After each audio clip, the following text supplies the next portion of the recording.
থেকে সকলকে স্বাগত জানাচ্ছি। আবারও একটা রেসিপি আপনাদের মাঝখানে শেয়ার করতে চলেছি, সেটা হচ্ছে চিংড়ি মাছ দিয়ে আলু বেগুনের তরকারি। তাহলে চলুন দেখে নেওয়া যাক আজকের রেসিপি। ওভেনে একটা কড়াই বসিয়ে তাতে দিয়ে দিয়েছি কিছুটা সাদা তেল।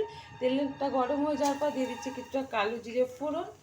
এখন দিয়ে দেবো কিছুটা কুচিয়ে রাখা পেঁয়াজ। আপনারা পেঁয়াজটা যদি দিতে না চান দেবেন না, শুধুই করে নিতে পারেন। আজকে আমি একটু পেঁয়াজ ভেজে এটা করে নেব, আর এটা কিন্তু পেঁয়াজ দিলে বেশি ভালো লাগে। তো ভালোভাবে পেঁয়াজটা ভেজে নেব।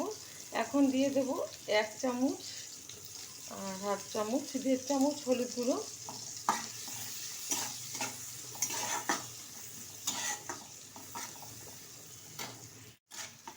পেঁয়াজটা ভালোভাবে ভেজে নিয়েছি। এখন এর মধ্যে দিয়ে দেব কিছুটা চিংড়ি মাছ, খোসা ছাড়িয়ে ভালো করে ধুয়ে পরিষ্কার করে নিয়েছি। যেহেতু অল্প পরিমাণে কিন্তু সবজিটা রান্না করব, তাই চিংড়ি মাছটা অল্প পরিমাণেই ব্যবহার করলাম।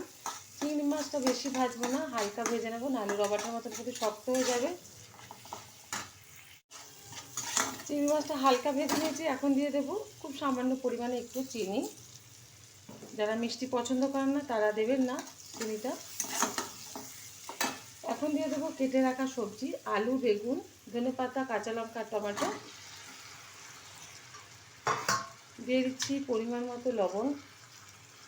আমার এই রেসিপি যদি আপনাদের ভালো লেগে থাকে আপনারা অবশ্যই আমার চ্যানেলটাকে সাবস্ক্রাইব করবেন, লাইক করবেন, শেয়ার করবেন।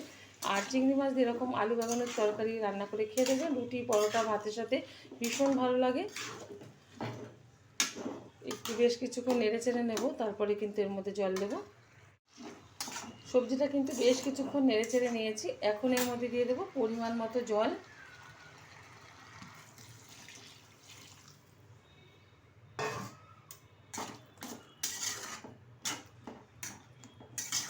মশলা ছাড়াই কিন্তু ভীষণ সুন্দর হয় এই তরকারিটা। তো একবার অবশ্যই ট্রাই করবেন। ঢেকে দিচ্ছি 15 মিনিটের জন্য। ঢাকনাটা তুলে দিচ্ছি।